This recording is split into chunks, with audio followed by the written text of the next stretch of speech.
kulankan oo ay soo qabanqaabiyeen odayaasha golaha dib u heshiisiinta iyo nabadeynta Soomaaliya ayaa waxaa lagu taageerayay waxqabadka iyo horumarka dawladda federaalka Soomaaliya iyagoo ugu baaqay bulshada qaybaheeda kala duwan inay taageeraan waxqabadka dawladda federaalka iyo dadaalada ay ugu jirto soo celinta hanaanka dawladnimo iyo sharafkii ay lahayd dawladda Soomaaliya.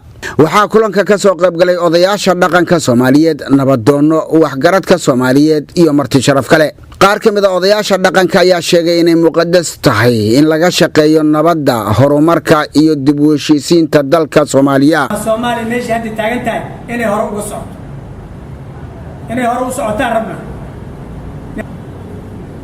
hal la shaqeeyaan. hadda waxaan leenahay oo muxuu ahaa waa ilaah waa mahadle sida aad maalinka maanta la yidhaaho guusha aad muxuu ahaa u soo hoyseen oo Soomaaliya aad u samayseen oo meel walba magaceeda ku gaaray oo meel waliba aad iyo aad baan ku mahadinay. nabadoon Bedel Jaamac Xirsi ayaa ku booriyay bulshada Soomaaliyeed inay taageeraan ayna ka shaqeeyaan horumarka dawladda Soomaaliya. wax u fiirso war dalkeena fidmad iyo fadqalalaha aynu ka dayno allihii faxalaaba farad noo furi maanta salkaynu ka fariisan nimcadaynu barfuuqi waa inaad fahantaan oo farmaajaha la shaqayno.